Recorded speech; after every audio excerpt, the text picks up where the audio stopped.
I'm going to show you how to successfully play Brewmaster Monk in Raiding and Mythic Plus in a beginner-friendly and digestible format for Season 4 of Dragonflight. We're going to start off here with the stat priority. First and foremost, eye level and agility are king and always will be. Getting higher and higher eye level gear is 99% of the time going to be an overall increase for you. However, if you'd like to delve a little bit deeper into the secondary stats, which are free to do so of course, even as a beginner, this is the general priority I would advise. So it's actually a bit different for us. Normally critical strike is actually just going to mean you've got a higher chance to do more damage. However, as a Brewmaster Monk, it's actually going to also increase our healing received.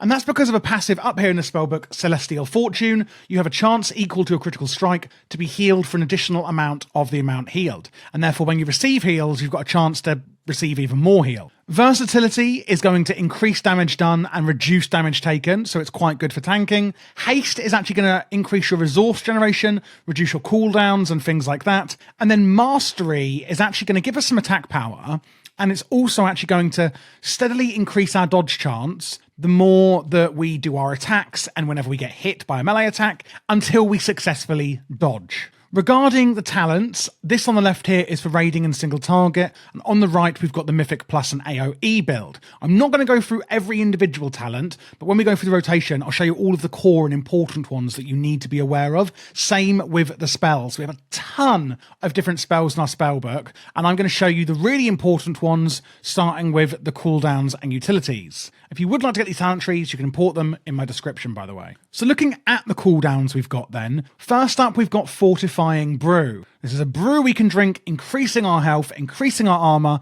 and our dodge chance, while also reducing how much damage we take. It's quite a long cooldown, and it's a really, really useful one, as you can see. We've also got Invoke Niaozu, summons an ox that's going to attack our target. It does do more than this, and that's actually going to include helping us stagger our damage. So one of the core functionality things that we have as a Brewmaster Monk is something called stagger. Whenever we take damage, our damage is actually going to be staggered over a period of seconds, meaning if somebody attacks me for 100 damage, part of that damage is actually going to be staggered over the next few seconds, and therefore slowing how quickly that damage is done to us. When you use Invoke Niaozu, if I'm pronouncing that right, Niaozu the Ox is actually going to take some of that stagger damage for you. If that's already sounding confusing, don't worry. I'm going to explain it fully when we go through the rotation. We've then got Diffuse Magic, reducing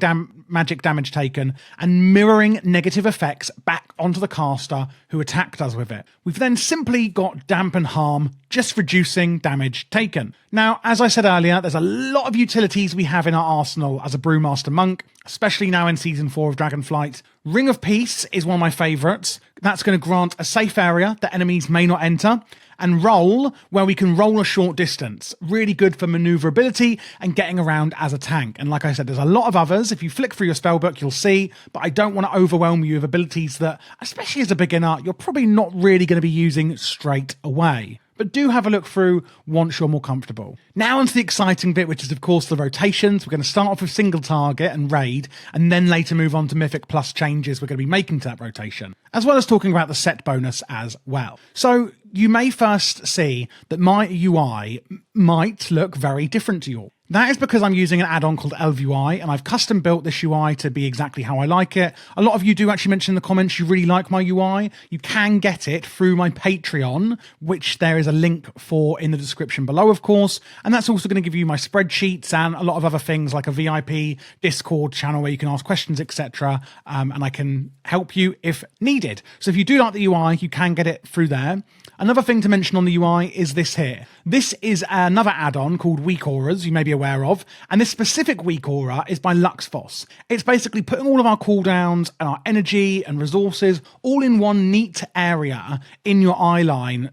And when you respec into different abilities or unspec out of abilities, it'll automatically remove the ones that you've unspec'd out of. So it's a really malleable tool that I like to use on all of my characters straight out of the box to help me organize my UI. And again, if you need any help actually installing that or more info on it, just join the Discord, because we've got a really, really friendly community who are really happy to help. And I've actually got written guides that I've wrote myself in the Discord in my WoW compendium for you guys. So starting off with single target then, let's have a look at the abilities we have. The first thing I want to go into a bit more depth on is, of course, our stagger. You shrug off attacks, delaying a portion of physical damage based on your agility, instead taking it over 10 seconds. Affects magical attacks at 45% effectiveness, gain up to 15% mastery based on your current level of stagger. Now, this is going to be a buff on yourself, or technically a buff or debuff, however you want to call it. And if it is green,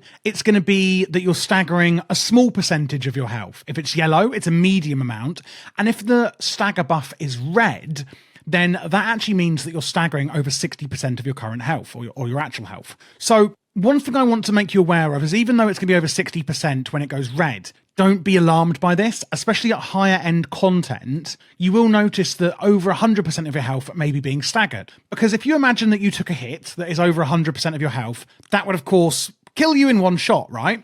But if you're staggering that damage over 10 seconds, then it will still kill you in one shot, just over 10 seconds. But then when you factor in that you're going to be getting healing within those 10 seconds, it means that even though it's taking down 100% of your health is being healed back up, and therefore you're actually not going to die. Hopefully I've explained that well, but that is how stagger works. So if it is red and it's a lot of your health, don't worry. Well, I mean, do worry if you're not getting any healing, but of course you should be. So that is how it is meant to work. And a lot of our talents and abilities are going to revolve around stagger and another ability called shuffle. And I'll explain that more in a second. So let's just go through the abilities we've got here then. We've got Touch of Death. You exploit the enemy's weakest point, instantly killing them. Only usable on enemies that have less health than you. And that is going to reduce delayed stagger damage by 200% of the damage dealt. So a lot of things are actually going to revolve around reducing your stagger damage or cleansing your stagger damage. So you've got all that stagger damage built up, ready to be,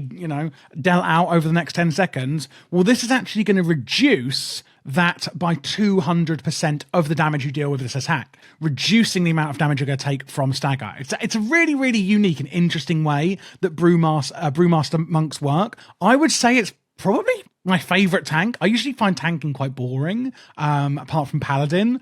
Honestly, the way stagger actually works, I'm kind of loving it. I'm not going to lie. So we've also got Summon the White Tiger statue. Summoning a White Tiger statue at the target location, pulsing damage to all enemies within 2 yards. So every 2 seconds for 30 seconds. Bone Dust Brew, hurling a brew created from the bones of our enemies at the ground. This is actually a placeable one, as you can see. Your abilities have a 50% chance to affect the target a second time at 40% effectiveness. Tiger Palm and Keg Smash are going to reduce the cooldown of your brews by 1 second when striking enemies of your Bone Dust Brew active. So basically, when that is active, using some of your other abilities are going to reduce the cooldown of it. So that's going to happen passively, so don't worry too much about it. And your abilities also have a low chance to actually trigger Bone Dust Brew at that location. We've then got Blackout Kick. It's on a 4-second cooldown, and the main part of our rotation focuses heavily around it. Strike with a blast of chi energy, kicking them basically, and granting Shuffle for 3 seconds. So we've learnt about stagger, but what the hell is Shuffle? Well, I'm going to tell you, actually. You can see here a lot of things are going to give Shuffle. Keg Smash grants Shuffle for 5 seconds and reduces your remaining cooldown of your brews for 3 seconds. And then you can see here, on Purifying Brew, this one clears 50% of your damage delayed with stagger, so that's going to cleanse that stagger damage. Increases the absorption of your next Celestial Brew by up to 200% based on your current level of stagger, and then instantly heals you for 25% of the damage done. So over here then, we have Shuffle. Niaozu's teachings allow you to shuffle during combat, increasing the effectiveness of your stagger by 100%. Shuffle is granted by attacking enemies of your Keg Smash, Blackout Kick, and Spinning Crane Kick. So basically, sometimes using our abilities, that's going to increase the effectiveness of our stagger. And Blackout Kick is one of them. We've then got Keg Smash. Smash a keg of brew on the target, dealing damage to all enemies within 8 yards and reducing their movement speed. Grant Shuffle, again for 5 seconds, and reduces the remaining cooldown of your brews. Remember, we've got our Bone Dust Brew we're using here. We have Breath of Fire. Breathe fire on targets in front of you, causing fire damage. Targets affected by Keg Smash. That's this one here. So if they're already affected by Keg Smash, They'll also burn, taking fire damage and dealing 5% reduced damage to us. So it's going to do more damage if they have been affected by Keg Smash. The way I see it is it's kind of like lighting up the beer on the ground, if you know what I mean, and it's going to reduce damage taken. Regarding the tier set, so the set bonus we're getting this season, it revolves around Breath of Fire. The 2 set means that we're going to deal a lot more damage with our Breath of Fire, and causing us to heal for 50% of the damage dealt by it. Okay, so that's a tier set from the gear this season. And then the 4 set bonus is that when we do any other attacks against enemies already afflicted by our Breath of Fire, we have a chance to do extra damage to them. And this one here, Celestial Brew, will also grant a stagger absorb for 100% of the damage dealt. And that basically is, instead of actually, the way it works is it's putting the absorb onto your stagger, and to make that simple, it's then preventing stagger damage. So it's like it's absorbing some of the damage that would have been staggered. It's just sort of absorbing it into nowhere rather than it damaging you. So Celestial Brew, a swig of strong brew that coalesces purified chi, escaping your body into a celestial guard, absorbing damage, purifying stagger damage, increases absorption by up to 200%. And when we use that, remember, it's going to last for about 8 seconds. And then when we purify any stagger damage, that's going to increase the absorption of that shield we have on us from that brew. And again, that's going to impact our 4 set bonus and the 2 set bonus on our Breath of Fire as well. So again, all of these things are kind of happening passively while we're doing the rotation. If you're thinking, oh my God, it's all a bit complex, don't worry. I am going to be showing you how this all comes together shortly. Weapons of Order next. For the next 30 seconds, your mastery is increased by 10%. Additionally, Keg Smash, that's this one here, remember? The cooldown on it is reset and instantly, and enemies hit by Keg Smash or Rising Sun Kick, that's the next one, will take 8% increased damage from you for 10 seconds, and that's going to stack. Then we have Rising Sun Kick, kick upwards doing damage, Rushing Jade Wind, summoning a whirling tornado around you, it looks really cool, dealing damage over 8 seconds to all enemies in 8 yards, deals reduced damage beyond 5 targets, Exploding Keg, hurls a flaming keg at the target location, doing fire damage to nearby enemies, causing your attacks against them to deal more fire damage and causing their melee attacks to deal reduced damage as well, so reducing damage taken. We've then got Chi Wave, a wave of chi energy flowing through friends and foes, dealing damage and healing, and it bounces around like a ping pong ball. And lastly, Tiger Palm. Strike with the palm of your hand, dealing some damage, reducing the remaining cooldown of your brews by 1 second. And that's your brew here, your Bone Dust Brew. So when we first go into combat, there's a few things we want to do. We're going to go into combat, and I like to put down my Summon White Tiger and get that out of the way. And we want to then actually build up our Shuffle. Remember, our Shuffle is increasing the effectiveness of our stagger, and it's granted by attacking enemies with Keg Smash and Blackout Kick. We're not going to be using Spinning Crane Kick, that's for our AoE build. And when we're coming into combat, we can use our Rushing Jade Wind as well. So get your statue up, get your Rushing Jade Wind up, etc. And you can use your Chi Wave as well if you like. And then to get that Shuffle up, we're going to use our Keg Smash and our Blackout Kick. And that's actually going to grant us some Shuffle on our stagger. Then, once we're now in combat and we've got some Shuffle and stagger going, etc., we're basically going to follow a priority. It can get a lot more advanced, but this is what I recommend you do as a beginner, and I think you're going to do fine. So we're going to execute an enemy with Touch of Death if we can. That's the number 1 priority. After that, it's going to be summoning a White Tiger, as long as you're not going to be moving and running away in the next 5 seconds. Then we're going to use our Bone Dust Brew, making sure that we're hitting the enemy and ourselves, because it's going to actually impact us and also our enemies. But you're going to be in melee anyway, so that's kind of, you don't really need to think about that. And then we use our Blackout Kick, using it on cooldown. Remember, this isn't a rotation, but a priority list. So top priority on the left, least priority on the right. So we're going to be using our Blackout Kick. It's on a 4-second cooldown. Remember, it's going to grant a Shuffle, and we want to keep that Shuffle going. And we actually have this talent here called Hit Scheme. Dealing damage with Blackout Kick increases the damage of the next Keg Smash by 10%, and that can stack up to 4 times. After that, then, is Keg Smash. So we're going to use Blackout Kick, then our Keg Smash, using Blackout Kick in between, because by the time Keg Smash comes back off cooldown, we've already got 4 stacks then of that, what's it called again? Oh my God, I've forgotten. Hit Scheme up on us. So basically, use your Blackout Kick, then use your Keg Smash. You should be able to get a few Blackout Kicks in before Keg Smash comes back off cooldown, so that our next one, when we do Keg Smash, does more damage. After that, it's going to be Breath of Fire. Remember, especially if we've got our set bonus, this is we're doing a whole load of other things. And then it's going to be Weapons of Order, then Rising Sun Kick, then Rushing Jade Wind, then Exploding Keg, then it's going to be Chi Wave, and then Tiger Palm. Now, obviously we've got our energy, and this is going to be kind of regenerating all the time. Tiger Palm is going to be spending quite a lot of energy, as you can see. One thing you want to make sure is that, say you're using Tiger Palm, that you actually have enough energy to use your Keg Smash when it comes back off cooldown. You can see here, if I use it too much, I can't do it. We always want to make sure we've got enough left over for that. So again, we're going to put our statue down, use our Bone Dust Brew, use our Blackout Kick, and then our Keg Smash, and then our Breath of Fire, Weapons of Order. Oh, we can use our Blackout Kick again and just go down kind of the rotation like this, making sure that we're coming back up whenever we can.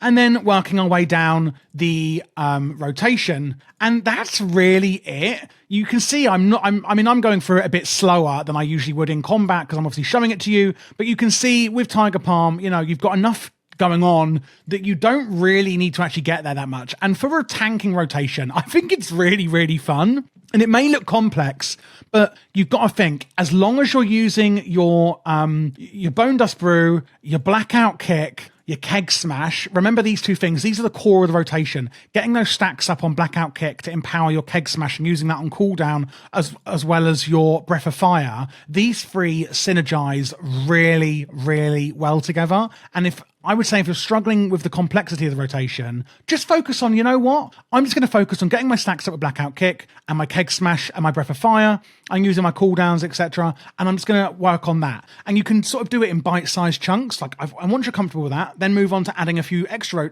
abilities into the rotation and slowly build your way up. One thing you may also notice is these little golden globules around me. Well, Rising Sun Kick and Blackout Kick have a chance to summon a healing sphere. Sphere. Summon a healing sphere, visible only to you, and moving through them heals you. So you can see here, if one happens, there we go. You can see here, there's a healing sphere. It's not going to heal me because I'm at full health because it's a training dummy, but walking through these is going to heal you, and that is something you need to be aware of. So apart from that, we've got some cooldowns down here. Purifying Brew clears 50% of your damage delayed with stagger. If you get hit by a big attack, that's of course when you want to use it. If you've just been sort of flicked by a mob, obviously clearing 50% of that stagger isn't really very effective. If it's like a big damage attack, clearing 50 of that is much more important. You have got 2 charges of this. Increases the absorption in Celestial Brew by up to 200% based on your current level of stagger, and it instantly heals you too. We've got Invoke Niaozu the Black Ox. There he is. Summons an effigy of Niaozu the Black Ox for 25 seconds,